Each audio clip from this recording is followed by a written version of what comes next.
Pak Bupati sudah meminta saya sejak awal, mutasi ini bukan sesuatu yang harus dilakukan berdasar momentum tertentu, tidak. Setiap saat dievaluasi, Iya. Dievaluasi karena pergerakan, mohon maaf, ASN kita, saya, Pak Bupati, semua manusia ini bisa berubah. Hari ini baik, besok bisa tidak baik. Hari ini tidak baik, besok tidak bisa jadi baik. Tantangan yang terbesar apa sih yang Sekda ini?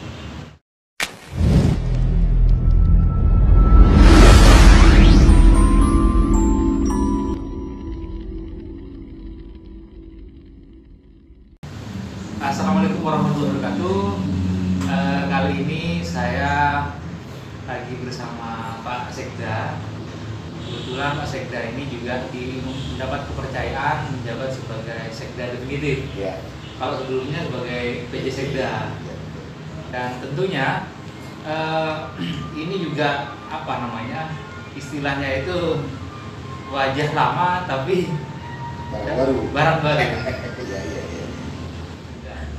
Seperti apa sih perasaannya ketika mendapat kepercayaan dilantik sebagai Sekda definitif? Sebelumnya kan sudah sebagai Sekda. Kalau jabatannya sama sih, tapi kemudian ini sudah definitif seperti itu. Perasaannya seperti apa? Baik, pertama yang saya rasakan dan yang harus saya ucapkan rasa syukur. Terima kasih kepada Allah, kepada Allah, dan terima kasih kepada Bapak Bupati khususnya dalam ini memberikan kepercayaan kepada saya. Dan amanat ini saya yakinnya datang dari Allah. Bahwa pemerintah daerah Kabupaten Sampang ini adalah sebuah satu sistem yang besar. Di dalamnya ada pimpinan daerah, ada Sekda, ada OPD, ada masyarakat dan sebagainya.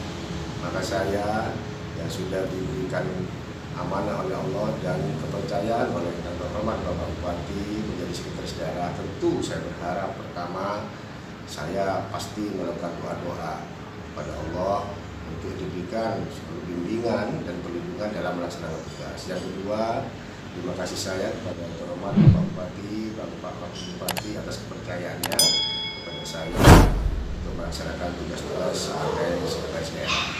Tentu saya sebagai Sekda tidak mungkin bekerja sendiri, harus ada dukungan dan bantuan dari seluruh BD dan seluruh masyarakat.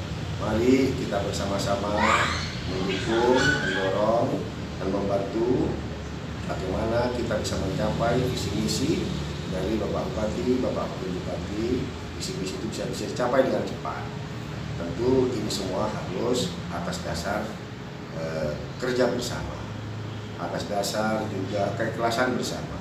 Mari kita bersama-sama bekerja ikhlas, bekerja dengan hati, niatkan ibadah. Saya kira saya menjabat PJ Sekda itu per 1 Juli. Kalau sekarang 1 Juli 2019. Ini sudah 1 tahun lebih. Kalau perasaan apa yang saya rasakan ya? Ya kalau definitif ini ibaratkan sudah penuh. Kalau kemarin PJ kan belum penuh. Nah, dengan penuh ini ibarat beban ya, tentu bebannya bertambah. Bukan tambah beban dalam artian melaksanakan amanah dan tanggung jawab sebagai sekretaris daerah Kabupaten Sampang. Nah, yang saya rasakan yang pastinya itu sepertinya ada rasa beban yang sedikit lebih dibanding kemarin ketika PJ, bebannya lebih berat. Nah itu rasanya seperti itu. Kira-kira apa sih yang menjadi rencana ataupun juga pemikiran ketika menjabat kepercayaan penuh sebagai Sekda? Apa rencana awal kemudian ingin dilakukan, entah kemudian perubahan atau keinginan apa yang akan dilakukan untuk dalam tugasnya sebagai Sekda? Saya kira ini bedanya kalau Sekda yang definitif itu tidak menjabat PJ dibanding Sekda yang sudah menjabat PJ sebelumnya. Iya. Nah, saya sudah menjabat PJ 1 tahun lebih bersama beliaunya, bersama kawan-kawan, bersama masyarakat. Artinya saya sebetulnya pertama tinggal melanjutkan. Ya, sejak awal memang kami ada target-target dari Pak Bupati untuk bisa membantu beliaunya mempercepat pencapaian visi misi beliaunya. Ya, sudah kita sama-sama tahu beliaunya punya visi Sampang Bebas bermartabat. Nah, untuk mencapai ke sana, sejak saya jadi PJ sudah banyak arahan-arahan beliau. Nah, sekarang saya pikir tinggal melanjutkan saja dan tinggal mempertajam apa yang masih kurang, apa yang masih belum. Jadi tugas saya pertama nanti setelah ini mencoba mempertajam evaluasi selama 1 tahun kemarin, apa yang kurang, mana yang perlu ditambah, dan itu harus kita lakukan. Dan saya sudah lakukan di samping memang harus juga mencoba menerjemahkan apa yang menjadi program-program, kebijakan dari pengembangan Bapak. Karena tugas saya ini sebenarnya cuma 3. Pertama, membantu merumuskan kebijakan bupati. Yang kedua, mengkoordinasikan tugas-tugas pelaksanaan tugas perangkat daerah OPD. Yang ketiga, melayani administratif, pelayanan administratif. Itu kan tugas-tugas sekda yang paling pokok. 3 hari, tapi dari 3 hari kalau dijabarkan siang malam tak pernah selesai. Seperti itu. Alhamdulillah saya dengan yang tulus dan ikhlas siap untuk membantu yang terhormat Bapak Bupati atas kepercayaannya kepada saya. Bagaimana saya bisa menerjemahkan sebagaimana tugas pokok yang sudah saya sampaikan. Dan selama 1 tahun saya sudah menjabatkan itu, tinggal saya mempertajam. Apa juga ada tugas non formal juga ini? Tugas non formal saya kira bupati pejabat politik. Tentu saya selaku pendamping beliau dalam artian kalau belum katakan itu panglimanya SN, maka ya tentu saja ada. Karena begini, di tugas pokok fungsi sekda itu ada tugas-tugas lain yang diberikan oleh bupati. Nah, ada tugas-tugas lain yang mengatur tugas-tugas non formal. Tapi sesungguhnya non formal itu tidak putus dengan yang formal. Ada ketersambungan, cuma memang tidak secara formal. Ada pekerjaan harus dibagi tanya. Nah, seperti itu kan. Ini bilangnya soal politis. Kami ya sudah berat tentu harus membantu bagaimana untuk bisa melancarkan ya tugas-tugas beliaunya. Menurut Pak Awan ya, sudah pengalaman setahun ya juga jadi PJ Sekda. Artinya sudah pengalamannya sudah banyak lah menggawangi target dinasa. Kira-kira tantangan yang terbesar apa sih yang Sekda? Kalau yang saya alami 1 tahun ini, saya seringkali mendapatkan tugas dan tanggung jawab untuk menerjemahkan itu. Nah, yang menjadi sedikit kesulitan sebetulnya, yang harus sistem yang kita harus lebih baik.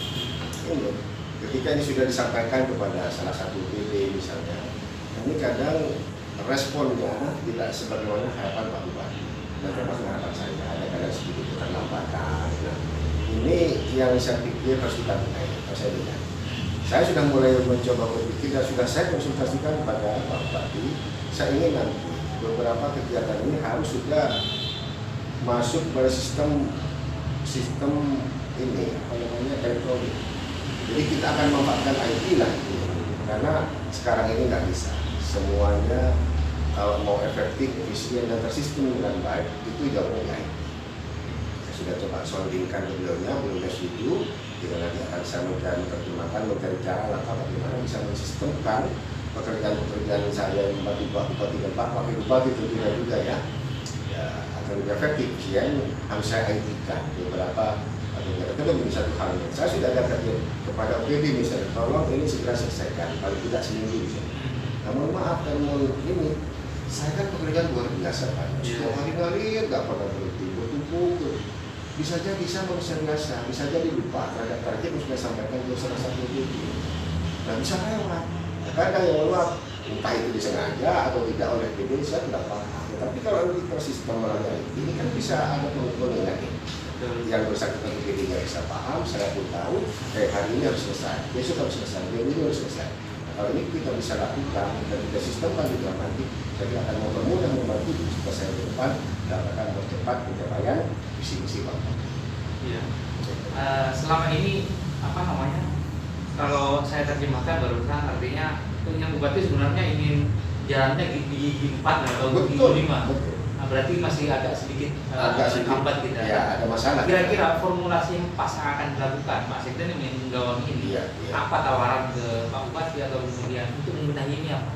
Ya, kalau dari sistem mekanisme pekerjaan sudah saya sampaikan barusan. Ya, termasuk yang kayak ya. Tinggal nanti kita lihat kalau memang itu sudah ada, masih saja kita dilihat apa personilnya, SDM yang mana yang mau mana yang tidak beres, sistemnya atau SDM-nya. Kalau itu sistem, ya kita benahi sistemnya. Kalau SDM, ya sudah kita benahi. Kalau namanya SDM dibenahi, ya ada risiko. mutasi, ada macam-macam, bahkan bisa sanksi. Ada rencana nggak Pak mutasi untuk menyelesaikan komposisi yang lebih bagus dari sebelumnya kan? Ya, saya kira rencana itu ada, dan Pak Bupati sudah meminta saya sejak awal. Mutasi ini bukan sesuatu yang harus dilakukan berdasar momentum tertentu, tidak. Setiap saat evaluasi, setiap saat evaluasi. Iya. Evaluasi karena pergerakan, mohon maaf, ASN kita, saya, Pak Bupati, semua manusia. Manusia ini bisa berubah. Hari ini baik, besok bisa tidak baik. Hari ini tidak baik, besok juga bisa jadi baik.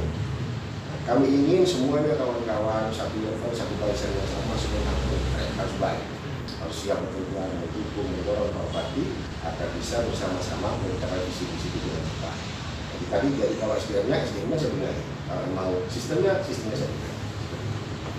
Nah, kira-kira targetnya kapan itu untuk menerapkan teknologi yang satu satu data. Ya, sama produk data. Ya, kalau berbicara konteksnya kemiskinan ini komprehensif, sangat multi kompleks.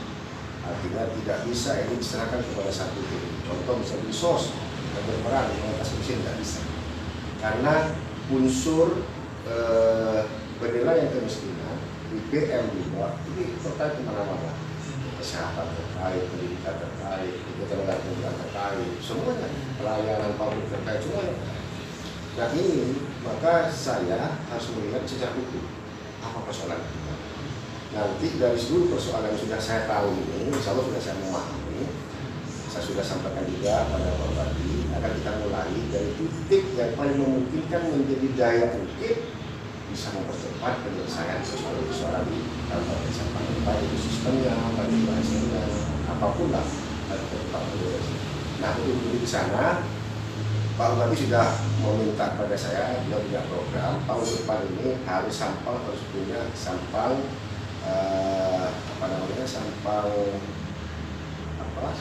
smart room. Sampang smart room ini nanti seluruh sistem pendataan, mulai dari desa, kecamatan, UPD, seluruhnya masuk ke sana dan terfilter ke sana. Dan ini di bawah kementerian. Termasuk pelayanannya pun akan kita mulai dari sana, sampang smart room. Dan ketika Pak Bupati misalnya contoh ya, ingin tahu hari itu bagaimana kondisi peningkatan PDB yang ada di desa-desa dengan sampah, beliau akan cepat bisa melihat karena update-nya itu per hari. Ketika desa misalnya ada penyebaran tambahan ya, PDB itu terupdate terus. Nah hari itu Pak Bupati ingin tahu ternyata desa ini paling rawan kenapa? Karena satu tahun.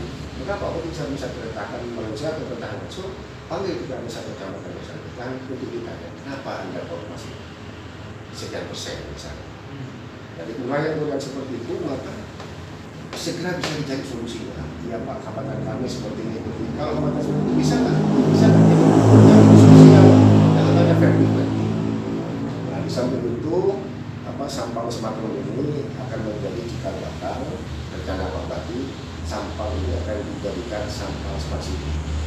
Kalau sudah sampang smart city ini betul-betul bisa bekerja, ada di sampang sistem yang berlaku, itu akan semakin memperbaiki sistem pelayanan, sistem penyelenggaraan pemerintahan, dan sistem penyelenggaraan pembangunan kita. Semuanya akan utuh tersentral di sana, mulai dari data, laporan masyarakat, kegiatan masyarakat, dan sebagainya itu akan cepat bisa didapat. Boleh saya contohkan ya, kalau sudah smart city, contoh begini, misalnya di jalan ada sampah berserakan, tidak pada tempatnya. Mas Hendy lewat ketika itu ini Mas Hendy bisa potret kirim kepada call center yang sudah kami siapkan. Maka di situ seketika itu penerima di call center yang sudah mendapat mandat penuh dari Pak Bupati, dia akan meneruskan kepada OPD yang bersangkutan. Kalau terkait sampah tentu LH, maka LH akan diminta untuk segera benahi. LH sekretariat itu harus turun ke lokasi, membenahi, setelah dibenahi dipotret sejumlah hasilnya, dilaporkan kembali ke center cost tadi, itu nanti Pak Bupati Kapolri bisa mantau. Jadi masyarakat bisa langsung akan merasakan, oh begitu dilaporkan langsung diberikan, langsung diselesaikan. Pokoknya seperti itu, saya rasa itu. Dan program Smart City ini sebenarnya menjadi idola kan masing-masing semua kabupaten kota ya. Cuman ada beberapa memang di Jawa Timur sudah menerapkan ya, termasuk Surabaya ya. Dan Jawa Timur di Jawa Timur kayaknya juga di Banyuwangi juga ya. program data satu pintu ya. Satu data ya. Ya itu. Nah, kira-kira ketika program ini sebenarnya bagus nih. Betul. Cuman bagaimana kemudian mengajak keterlibatan publik dari segi operatornya ataupun juga keterlibatan kesiapan OPD, kesiapan masyarakatnya harus juga disiapkan. Ketika program ini muncul kemudian ada tapi tidak disambut baik dengan masyarakat, artinya sia-sia. Ya. Kira-kira seperti apa nih harapan ibadah masyarakat dan OPD? Oke, oleh karenanya kan Sampang Smart City, Smart Road, Sampang Smart Road ini menjadi 3 langkah. Di situ kita akan memulai tahapan-tahapan bagaimana kita bisa melayani terbaik dari masyarakat, bagaimana bisa mengelola data dengan baik. Jadi ke depan kalau sudah Sampang satu data, melalui Sampang Smart Road, maka kemudian tidak akan ada ketika minta ke BDA data kemiskinan sekian, minta ke BDB beda lagi, tidak akan benar. Jadi begitu minta data seluruh yang akan mengakses kepada Sampang itu satu data itu ya, Smart Road, ya sudah mekanisme aja. Semua harus menggunakan hal yang sama. Nah ini sebuah tahapan dalam rangka menuju Smart City. Termasuk sekarang juga saya sepakat. Ini tidak hanya unsur penyelenggara pemerintahan, saya dalam ini masyarakat pun harus juga disiapkan. Nah tentu nanti pada saatnya ada tahapan-tahapan sosialisasi misalnya, dan mengajak unsur elemen masyarakat untuk disampaikan bahwa pemerintah Kabupaten Sampang akan ada rencana Smart City misalnya. Nanti keterlibatan Bapak, keterlibatan elemen masyarakat ini mohon adanya dukungan seperti ini, masyarakat unsur ini mohon ada keterlibatan seperti ini. Nah kita siapkan semuanya. Sehingga kalau sudah siap, maka sudah siap, sudah jalan. Iya. Itu saja perbincangan kita pada kesempatan kali ini. Di lain waktu kita mungkin juga bisa diskusi lagi terkait dengan perkembangan Sampang dan apa sih yang diinginkan pemerintah untuk kemajuan Sampang. Baik. Terima kasih. Ya itu saja dari saya. Akhir kalam, Assalamualaikum warahmatullahi wabarakatuh.